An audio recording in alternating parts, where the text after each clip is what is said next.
least we're circling. We're circling the wagon. Here we go. Good morning, Tony Gattino, doing my live with Tony, and I decided to pick up this article that was in the November issue of Focus on Healthy Aging that's put out by Mount Sinai. And I thought it was a great editor's note that was put out by Dr. Roseanne on preserving your cognition. And on Monday, I covered the elements of there are opportunities, there are things in the mental aspect of things that you can stay with your concentration, things you can do at different times of the day, and then how to multitask and not to get distracted and things, and what those elements can do to you. There was a second part of the editor's note here that I thought was equally excellent, which are, so if you occasionally forget to do things, take a few minutes to memorize a landmark or repeat the details out loud to yourself. So the point of, don't beat yourself up on this thing called senior moments. And I hear people using senior moments at any age. I mean, it seems to have become a term that people use when they have a bit of a memory lapse or a little bit of a bump in recalling something they should. And boy, do I always think of kids and things that they leave behind in their classrooms, and jackets or sweaters or books or forgetting homework assignments. So maintaining cognition and focus, it doesn't matter what your age is. Challenging your brain at any age is a good thing. Obviously, when we're in our early years of life, we're in school, right? And we go to school through grammar school and mid-school and high school, and maybe if we go to college or a technical school, some professional accreditation schools, we're challenging our brain. And then we get into our 20s, maybe, or 30s these days, and all of a sudden we're not in an educational environment, and we think that's the end of learning, and that's the first fallacy when you talk about preserving cognition, is that we stop learning, we stop doing new things. And so we fall into a pit where we use the term couch potato. But what is it that you do every year, and this is a good time of the year to talk about it, in the beginning of every year, to challenge your brain and set up a New Year's resolution of something you want to learn, something that you plan to become more knowledgeable about. And it may be a foreign language, it may be an instrument, it may be a new hobby, it may be studying the history of a topic. And so the first thing that Dr. Roseanne suggests is you challenge your brain by reading, learning a second language, or learning to play an instrument, or any activity that requires some problem solving. Puzzles are good, playing chess, playing card, board games can all help you do that. So there is something that I would expect anyone to find that is helpful to what they are able to do. And if you can do these in the company of others, so if you're playing games or you're going to a museum with someone, it was always interesting to go to a museum with someone and you read a placket, or you read an exhibit or study an exhibit or hear something being lectured in the museum. Always interesting to look at the person or people you may be with and ask them, so what did you get from that? What aspects of history struck you about it? And it's always an education to get someone else's opinion on, or their view on a particular topic or conversation or something that was lectured to or heard. And to me, it's always been amazing that you can ask 2 or 3 people that you're with what they got from the exhibit or the lecture, the diversity of thought and how life experiences shape that. So it makes it a lot of fun. But as the doc says here, you can do in the companies, you get social activity.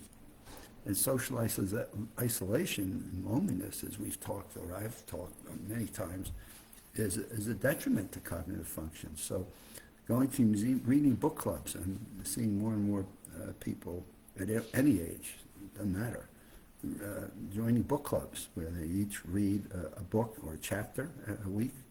They get together and share their highlights of what they got from the book that they read, which is always very interesting. And reading a newspaper article or a magazine, or listening to someone on TV at one of the education channels, to get 4 or 5 people and who listen to the same thing and ask each of them, what did they learn from that? What is something that will be part of their life or part of their thought process that would have an impact on the way they think and maybe the way they act and or behave. So these are some of the things that the doctor recommends.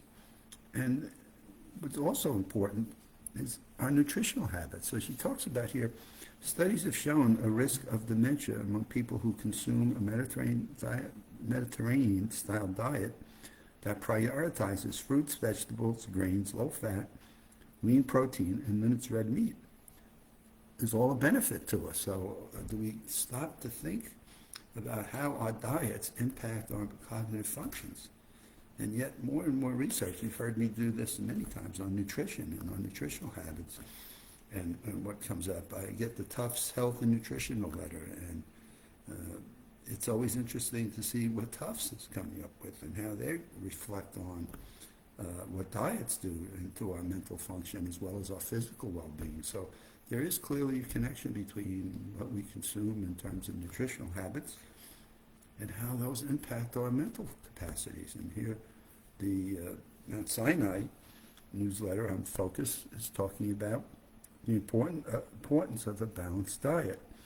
And are we eating fruits? I mean, God, there's different fruits throughout the time of the year. I know during the summer, and even here in Florida at Christmas time, these Bing cherries are one of my favorites. I love to have apples, pears, bananas. During the summer, I obviously like to get the summer fruits. I love plums and peaches, so I have a diversity of fruits that I'm eating throughout the year. And then vegetables, my goodness. I know we joke a lot about broccoli and kale and things of that sort, but my goodness, the benefits that these green leafy vegetables have for us and how they impact our physical health, but also our mental health are important. And then our meats, the chicken or turkey or poultry and or red meats, steaks and prime ribs and pork chops. And, I mean, the focus that we have and how many, I grew up, my mom always thought a steak a couple of times a week, when we could afford it, was a big thing. Pork chops were a big thing, and here we learn as we have gotten older, those may not be things you want to eat, more than maybe once a week at most. And then what about our grains and our cereals that we eat, our oatmeals and our whole wheat cereals that we may have, and oat brands and stuff.